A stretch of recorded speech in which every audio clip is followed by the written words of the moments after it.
Ֆիզիկական եւ հոգեկան առողջության հիմքում բժշկական գրագիտությունն է։ Ես առողջ եմ, երբ տեղեկացված եմ։ Ողջույն հարգելի ունկնդիրներ, Հանրային ռադիոյի եթերում ենք, ես առողջ եմ հաղորդման շրջանակում, առաջիկա 30 րոպեներին ձեզ համար կաշխատի Լուսի Քոչարյանը։ Հիշեցնեմ, որ մեզ կարող եք հետևել նաև armradio.am կայքի on-line ռեժիմով, live stream-ի տարբերակով, տեսագրություն, ձայնագրությունները տեղադրվում են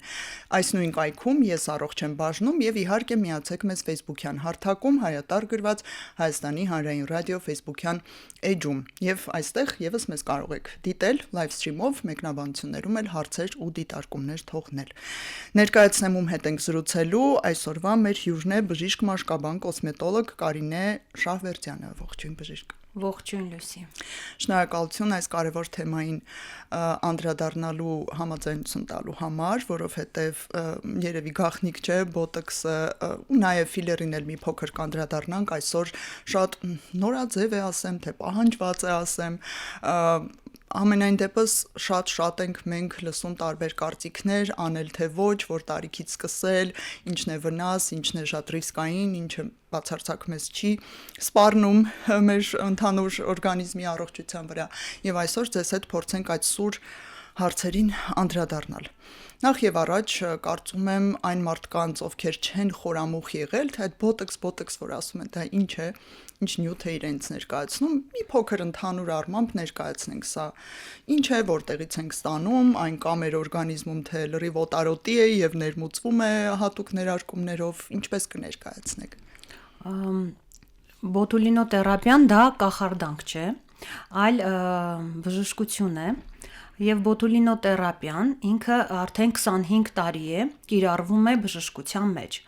Հետագայում նա կիրառվել է էսթետիկ բժշկության մեջ, դա դեղաբաժին է, ինչպես մենք ասում ենք էսթետիկ բժիշկները կամ մաշկաբան կոսմետոլոգները, դա դեղաբաժին է։ Ինչու է ինքը դարձել այսպես կոչված պոպուլյար, քանի որ պրոցեդուրայից հետո մենք ունենք արագ արդյունք, ինքը չունի վերականգնողական շրջան, շատ արդյունավետ պրոցեդուրա է, որովհետև կինը իրեն հետո տեսնելով հայլի մեջ տեսնում է հանգստացած դեմք, առանց կնճիռների, գեղեցիկ փայլուն մաշկով, նաև փայլի վրա է ազդում, նաև փայլի վրա է ազդում, դրա մասին էլ մենք կխոսանք եւ դրա հետևանքով պրոցեդուրան դարել է շատ պոպուլյար ամբողջ աշխարհում եւ կիրառվում է ոչ թե միայն կոսմետոլոգիական պրոցեդուրաների ժամանակ, այլ նաև ինքը ունի եւ բուժիչ որոշ հատկություններ։ Փաստորեն այն իրականում ի սկզբանե եղել է որպես թերապևտիկ միջոց, մեդիկամենտ, որպես ինչ-որ առողջական կամ գանգատներ լուծելու տարբերակ եւ ոչ թե ուղղակի գեղեցիկ դեմք ունենալու համար։ Կարող եք նշել այն հիմնական խնդիրները կամ հիվանդությունները, որոնց բուժման հարցում կիրառվում է դեռևս մինչև հիմա էլ այս բոտուլինոթերապիան։ Բոտուլինոթերապիան բացի էսթետիկ բժշկության մեջ ավելի շատ քանակով կիրառվում է նևրոլոգիայի մեջ, այսինքն դա որոշ հիվանդություններն են, այսպես կոչված ԴՑՊ հիվանդությունը, նևրալգիաները, ինքը շատ լավ հանում է այդ ցավային եւ այդ մկանների կծկված այդ վիճակը եւ բավականին բարելավում է պացիենտի կյանքի որակը։ Այսինքն այն չի կարող վերջնական բուժել, բայց կարող է նպաստել, որ օրինակ նոպաները քչանան, հակվածությունը եւ ամեն ինչ որ թեթև ազդակին արձագանք տալը, ճիշտ ենք հասկանում։ Ինքը իրականում հրաշք պրեպարատ է բոտուլոտաքսինը, ինչու ենք մենք իրեն կոչում բոտուլոտաքսին։ Սա ինչու է տոքսին։ Ինչու է տոքսին, քանի որ մենք գիտենք, որ բոտուլոտաքսինը ստանում են այն տոքսինից, որը առաջացնում է բոտուլիզմ, չէ՞, բայց բոտուլոտաքսինը 25 տարի առաջ այնպեսի տեխնոլոգիա կիրառվեց, որ ինքը մաքրվեց բոլոր տոքսիններից եւ արտադրվեց հենց բոտուլոտաքսինը, որը կիրառում ենք մենք էսթետիկ բժշկության մեջ, նևրոլոգիայի որոշ հիվանդությունների ժամանակ եւ նա մաքրված է, այսինքն զտված է այն տոքսիններից, որոնք մեր օրգանիզմի մեջ կառաջացնեն ալերգիկ ռեակցիաներ։ Այսինքն հիմա եթե բժիշկ կոսմետոլոգը կամ երբեմն նաև լսում ենք, որ պացիենտն ինքն է պատվիրում, հետաքրքրվում, ինչ որ դեղագործական ֆիրմայից ձեռք բերում այդ նյութը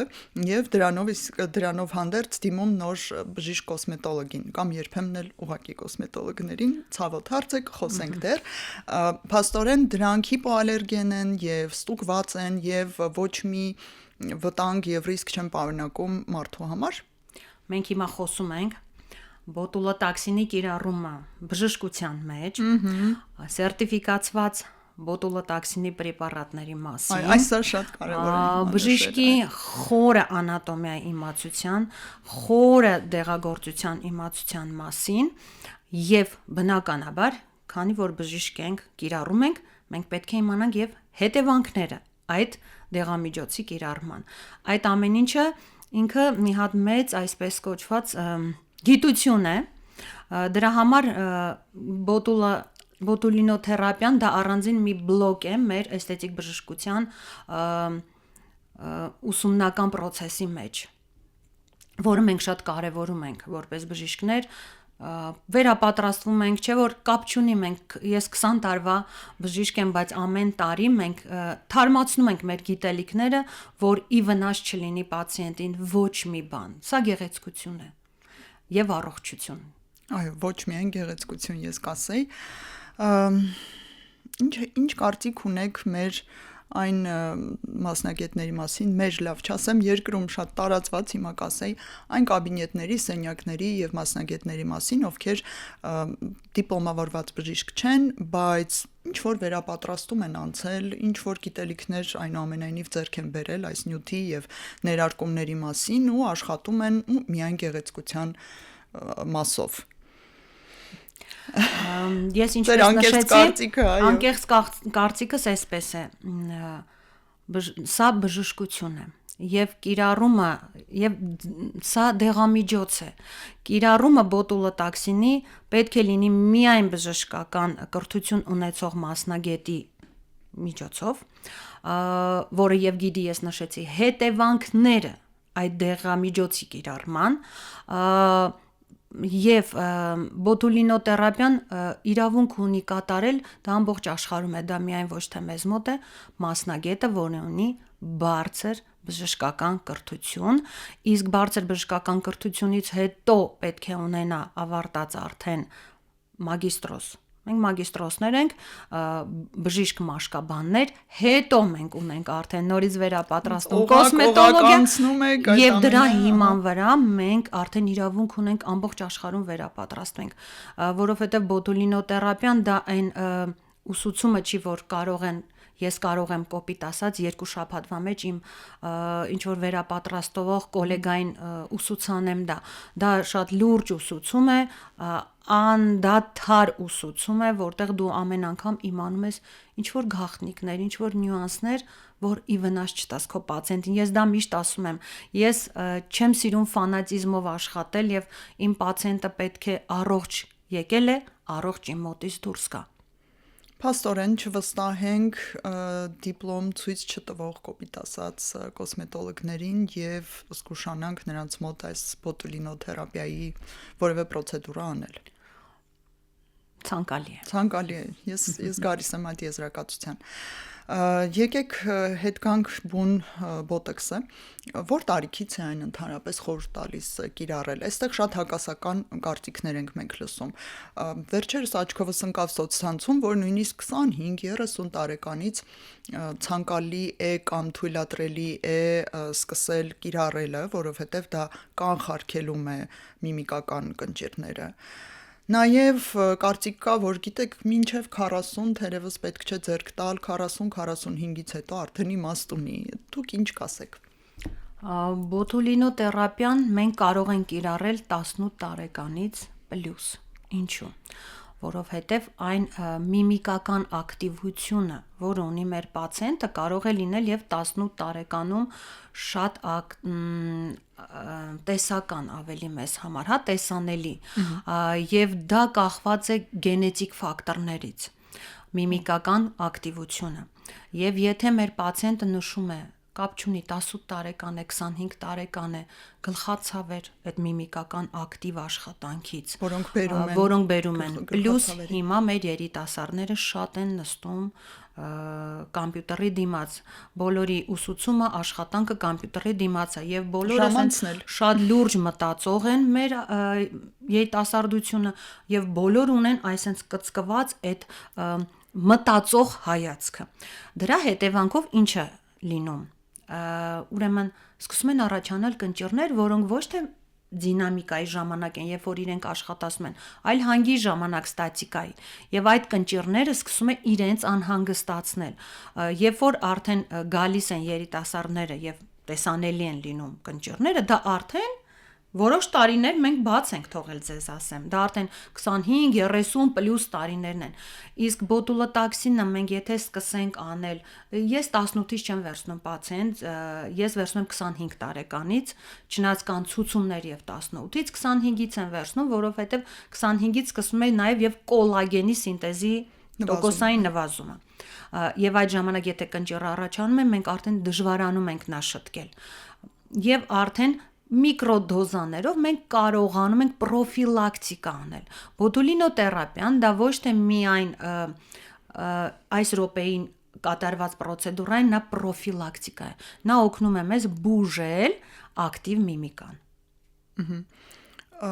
Բայց չէ որ բոտեքսի ազդեցությունը 6 ամիս է, մենք միշտ այդպես ենք լսում, հետևաբար այն մշտապես պետք է թարմացնել, ճիշտ ենք հասկանում։ Ուրեմն ասեմ ձեզ հիմա հնարավոր չէ 1-2 անգամ անել եւ այդպես պրոֆիլակտիկան անել ու մի քանի տարի ապրել։ Հիմա ավելի է կարճացել ժամկետը, երբ բոտուլոտաքսինի էֆեկտը մենք տեսնում ենք։ Դա ինչի հետևանք է։ Կովիդից հետո մասնագետները, որոնք արտադրում են բոտուլոտաքսին, իրենք ավելի մաքրեցին, քանի որ կային ալերգիկ ռեակցիաներ, կովիդից հետո շատ անհասկանալի ալերգիկ ռեակցիաներ էին մարդկանց մոտ եւ ավելի մաքրեցին պրեպարատները։ Հիմա 3-ից 4 ամսին մենք արդեն տեսնում ենք միմիկայի ակտիվությունը, որը շատ լավ է։ Ինչ է անում բոտուլոտաքսինը։ Նա ժամանակավորապես հանգստացնում է նյարդամկանային այդ իմպուլսները։ Իսկ եթե վերականգնվում է, մենք ասում ենք ավելի լավ է, որ վերականգնվում է։ Ինչու է ավելի լավ։ Ավելի լավ, որովհետև մկանը սկսում է աշխատել։ Այսինքն, եթե մկանը այսպես կանգնեցնում ենք եւ կաթվածահար ենք անում ճակերտավոր, սա ինչ որ վնասներ է հասցնում, այս դեպքում պետք է այսպիսի եզրակացության գալ։ Դա ես խոսում եմ իհարկե մաքուր սերտիֆիկացված պրեպարատների մասին։ Այո, կան պրեպարատներ, որոնք եւ երկար են։ Առաջ շատ երկար են։ Ինչքան երկար, այնքան վտանգավոր է։ Ինչքան երկար, այդքան այո, բայց հիմա մենք գտնում ենք ավելի լավ է կարճ պահի, վերականգնվի միմիկան պացիենտի։ Իհարկե դա չի նշանակում, որ 4 ամիս հետո պետք է պացիենտը գա եւ կատարի պրոցեդուրան։ Միևնույն է 6-ից 7 ամիսը մենք պահում ենք այդ ինտերվալը, բայց 4-րդ ամսից սկսվում է արդեն միմիկան վերականգնվել, որը ուսա լավ նշան է։ Ուսա շատ լավ նշան։ Արդյոք սա նշանակում է, որ բոտոքսը չի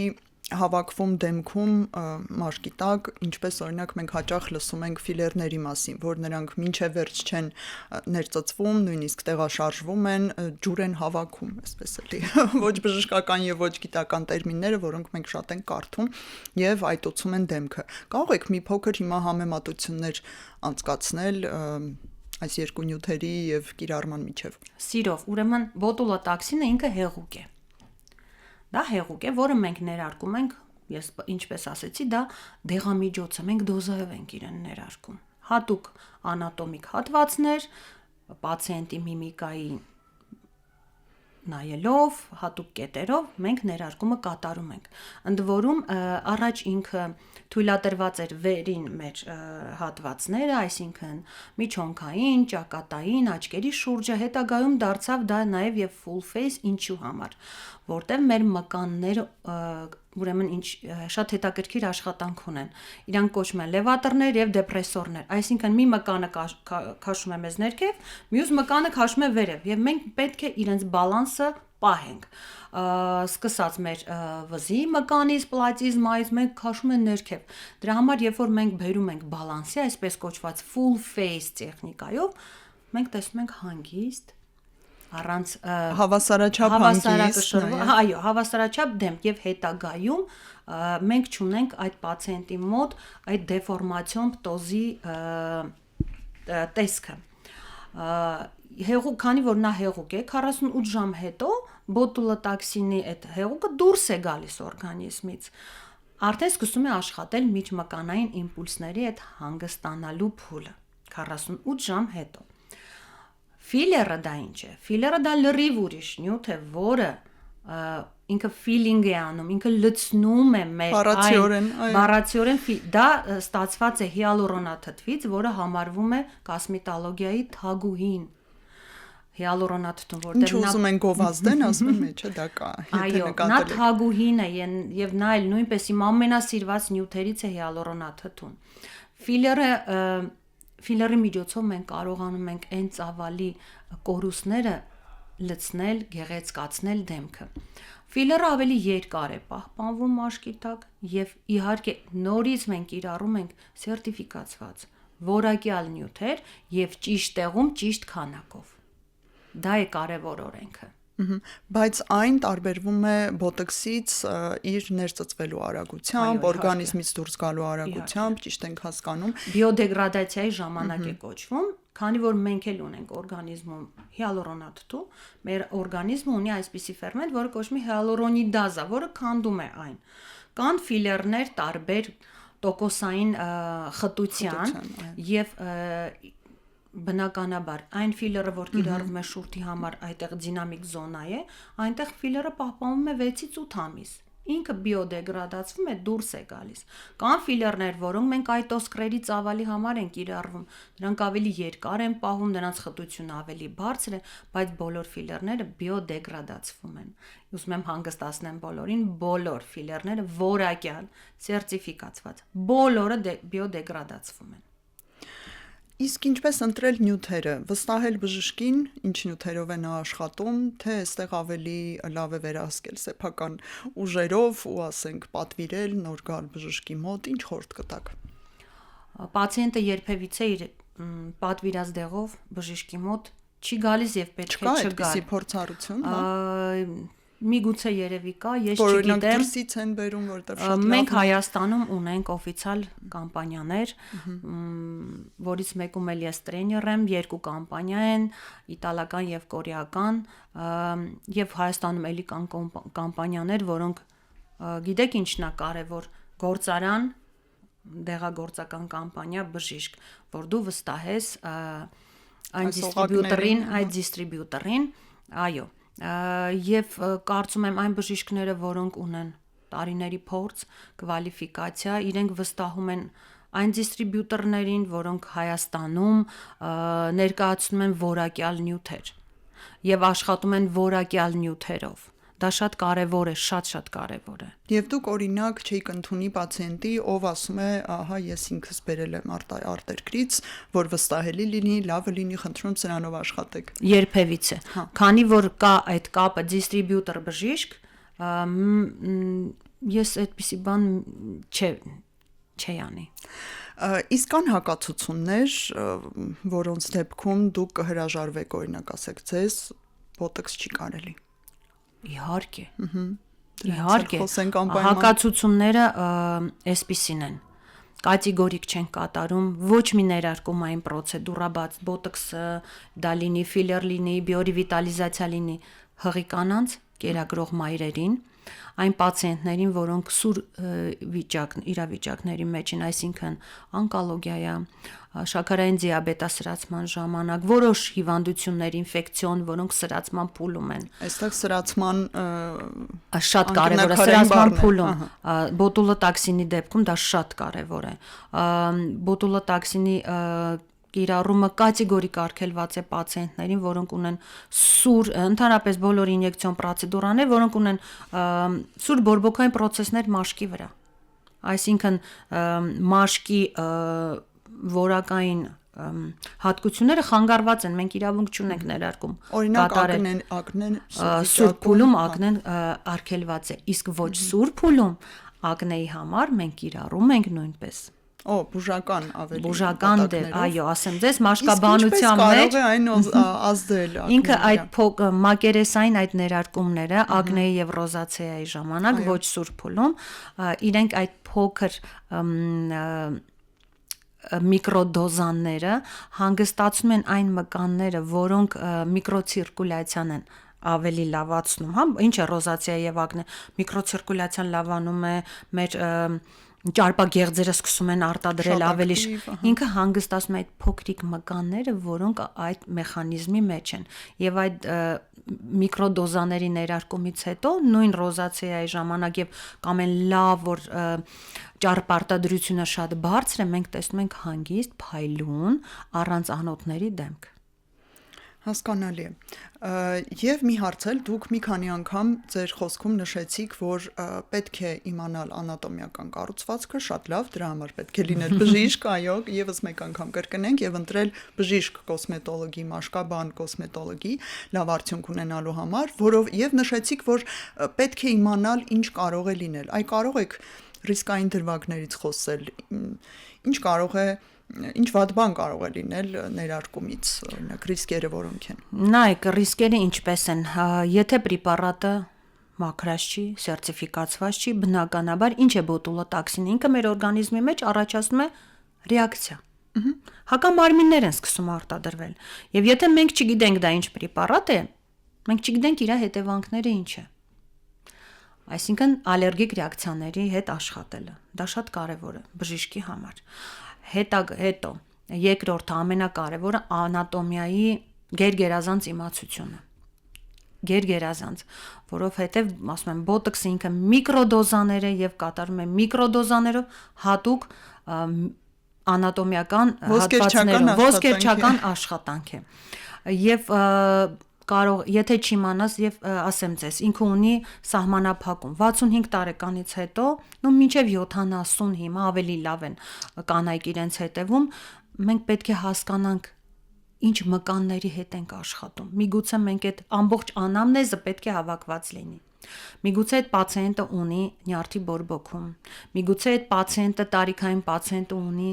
կատարակտա, գլաուկոմա, որոնց ժամանակ մենք շատ զգուշ պետք է մոտենանք, հարցնենք, ամբողջ անամնեզը պետք է հավաքված լինի, որ մենք հետագայում իմանանք պատասխանը ինչ անենք, հասկանում եք։ Կամ եթե խնդիր ծագի, գոնե ինչպես վարվել եւ ինչպես հարցել դա։ Ես միշտ ասում եմ, էսթետիկ բժշկությունը դա անհրաժեշտ բժշկություն չի, դա գեղեցկության բժշկություն է եւ իրեն պետք է մոտենալ շատ զգուշ, շատ գրագետ, որ ի վնաս չլինի դա պացիենտին։ Միգուցե ինքը կնճիռներով ավելի երջանիկ կլինի, քան մենք բոտուլոտոքսին անենք եւ այդ մարդը հակացություն ունենա, պարզվի եւ հետո ընկնի կրակը։ Դրա համար ամեն ինչին էսթետիկ բժշկության մեջ պետք է sense շատ գեղեցիկ էլ մոտենանք, շատ ուշադիր մոտենանք, շատ գրագետ մոտենանք։ Հաճախ նաև հարցնում են դեմքի վրա արվող վիրահատություններից հետո դա կլինի ռինոպլաստիկա, կլինի բլեֆարոպլաստիկա, այնտեղ բիշի կամոք, հա, ինչպես ենք հայերեն ձևակերպում, սա դրանց հեռացումները եւ այլն, դրանից հետո կարելի է բոտոքս անել։ Ոչ մի պլաստիկ վիրահատություն չի բացառում մեր գեղեցկության ինյեկցիաները։ Այսինքն հակացություն չեն, իրենք տենց ինչ որ ժամանակավոր հակացություններ են, քանի որ կա տանդեմ պլաստիկ վիրաբույժ եւ բժիշկ կոսմետոլոգ, մենք միշտ այդ տանդեմի մեջ ենք, այսինքն եթե պլաստիկ վիրաբույժը գտնում է որոշ ժամանակ հետո մենք կարող ենք կատարել բոտուլոտոքսին ինյեկցիա, կոլագենի ինյեկցիա, բիոռևիտալիզացիա խոնավեցման համար դա կատարվում է, բայց դա անպայման պետք է լինի բժիշկի հետ տանդեմ եւ մաշկի որակը պլաստիկ վիրահատությունը ինչ է անում։ Ինքը ավելի ներսից է, չէ՞, շտկում մեր ծավալները, բայց մաշկի որակը մենք ենք ապահովում էսթետիկ բժիշկները։ Իսկ մաշկի որակը շատ է տուժում սովորաբար դեմքի վիրահատական միջամտություններից կարող է փոխվել, առաջ լավներ, հիմա այդքան, չգիտեմ, ակնեի հակվածություն ենք նկատում կամ ավելի յուղոտ է դառնում, օրինակ ես հաճախ լսել եմ ավելի յուղոտ դառնալու տարբերակը։ Ես իմ պրակտիկան չեմ նկատել, քանի որ ես այն բժիշկներից եմ երևի թե շատ քիչ ենք եզակի բժիշկներից ենք, որ վարում ենք մեր պացիենտին սեն 0-ից տանելով մինչև այն վերջին փուլերը։ Այսինքն եթե նույնիսկ պատրաստում է պացիենտը վիրահատության, ինքը գալիս է մի հատ դեմքի խնամքա ստանում, դեմքի մաքրում, դա կարելի է նախապես անել։ Պլազմոթերապիա, բիորիվիտալիզացիա, որ մեր մաշկի պատասխանը վիրահատությունից հետո ավելի լավը լինի, ավելի շուտ վերականգնվի։ Փաստորեն դուք նաև նախապատրաստում եք վիրահատության, այլ ոչ թե վիրահատության հետևանքներով եք միայն զբաղվում։ Այո։ Հասկանալի է, իսկ սովորաբար որքան ամիս հետո է վիրաբույժը այսպես տանդեմի արդյունքում թույլ տալիս արդեն որևէ պրոցեդուրա անել միջինում։ 2-ից 3 ամիս հետո իրենք թույլ են տալիս արդեն, որ մենք ինչ-որ ներարկում կատարենք։ Եթե իհարկե ինչ-որ հատուկ բարդություն չի գրանցվել։ Բնականաբար։ Իսկ նախքան վիրահատությունը երբ է խորհուրդ տրվում այ մի հատ լավ աշխատել մաշկի հետ, հետո նոր մտնել վիրահատարան։ 1 ամիս առաջ, արդեն դե պացիենտները գիտեն իրենց օրը, 1 ամիս առաջ մենք սկսում ենք նախապատրաստել, որ այդ յուղոտությունը չլինի, քանի որ իրենք երկար ինչ որ լանգետկա են կրում, չէ, քթի վիրահատությունից հետո որ այդ պորաները չփակվեն, քանի որ սպիրտով են մաքրվում այդ հատվածները, այո, եւ դե այդպես օգնում ենք, որ պացիենտը իրեն լավ զգա նույնիսկ վիրահատությունից հետո։ Եվ վերջին հարցը թերևս հասցնեմ ուղղել, ինչ կարծիքի եք օրինակ Հայաստանում արժեքների վերաբերյալ, ես հիմա չեմ իհարկե ասում ձեզ նշեք ձեր մեկ վիրահատության այնքան խոսեցինք վիրահատություններից մեկ միջամտության արժեքը, բայց նորմալ սերտիֆիկացված լավ որակյալ պրոդուկտով աշխատելու դեպքում ինչ գնային սահման պետք է լինի, որ պացիենտը վստահի եւ այսպես եզրակացնի, որ բժիշկը լավ նյութով է աշխատում։ Երբեմն այնքան ծիծաղելի ցածր գներ ենք լսում եւ գայթակղվում են մարդիկ, ահա, այստեղ բոտոքսը էժան է, գնամ եւ անեմ։ Եթե պացիենտը կատարում է պրոցեդուրան կլինիկայում եւ բժիշկը մաշկաբան է, կոսմետոլոգ է, տարիների փորձ ունի վերապատրաստումներ տարբեր երկրներում, պարզ է, որ գինը պետք է չլինի ցածր եւ որակյալ նյութերով եթե կատարվում է, հիմա բոլորն էլ ինֆորմացված են, բոլորն էլ գիտեն գները, պրեպարատների գները, դրա համար ինձ թվում է ամենակարևորը վստահությունն է դեպի մասնագետ։ Իսկ որը սահման կնշեք, օրինակ չգիտեմ, դիցուկ չի կարող լինել 150,000-ից ներքև, որովհետև դա կասկածելի է։ Դա կոլագենախթանիչներն են, որոնք չեն կարող լինել դրանից ցածր, քանի որ այն գինը, որ ապահովում է այդ բարձր ձեր բանով, սանդղակով, ինքը արդեն ասում է նրա մասին, որ պրեպարատը որակյալ է, պրեպարատը անցել է եվրոպական սերտիֆիկացիա, FDA proof, որը շատ կարևոր է։ Իսկ բոտոքսի դեպքում դա ինչ թիվ է օրինակ։ Չի կարող դրանից ցածր լինել, եթե լավորակ է։ Բոտոքսի թիվը շատ տարբերվող է, դա կակբի արդեն կլինիկաները իրենց գնացուցակները ունեն, ասում եմ, անպայման պետք է նայել կլինիկան եւ բժիշկի որակավորումը։ Լավ, շնորհակալություն։ Թերևս այսքանով սահմանափակվենք, ես հույս ունեմ, որ մեր եթերը շատ կանայք եւ հիմա նաեւ տղամարդիկ էլ չէ, ահագին դիմում են նույն խնդիրներով, ինչ կնճիռների հարցով, չգիտեմ, կանխարգելիչ ինչ որ հարցով, իդեպ ինչ եք նկատում, տղամարդկանց քանակի աճ նկատվում է թե ոչ։ Ես ունեմ շատ տղամարդ պացիենտներ։ Գովելի է։ Եվ դա ընտանիքներ են, ես ձեզ ասեմ, որտեղ եւ տղամարդն է կատարում միջամտություններ եւ դա շատ կարեւոր է, որովհետեւ գեղեցկությունը դա սեր չի ճանաչում եւ ծերությունը, ինչպես ասում են, այն մարդկանց համար է, որոնք ինֆորմացիա չունեն այս մեր նորագույն մեթոդների համար է։ Շատ հետաքրքիր խոսույթ էր։ Մենք զրուցեցինք բժիշկ մաշկաբան, կոսմետոլոգ Կարինե Շահվերդյանի հետ այն ամենի մասին, ինչ պետք է իմանալ բոտոքսի վերաբերյալ, հուսով եմ օգտակար էր, հուսով եմ կհետևեք դիպլոմավորված բժիշկ կոսմետոլոգի ուղղորդումներին եւ իհարկե հեռու մնանք վատորակ եւ չդիպլոմավորված, չսերտիֆիկացված նյութերից եւ դրանցով աշխատող մասնագետներից ճակերտավոր։ Շնորհակալություն ձեզ հարցազրույցի համար եւ ցտեսություն բոլորին։ ֆիզիկական եւ հոգեկան առողջության հիմքում բժշկական գրագիտությունն է։ Ես առողջ եմ, երբ տեղեկացված եմ։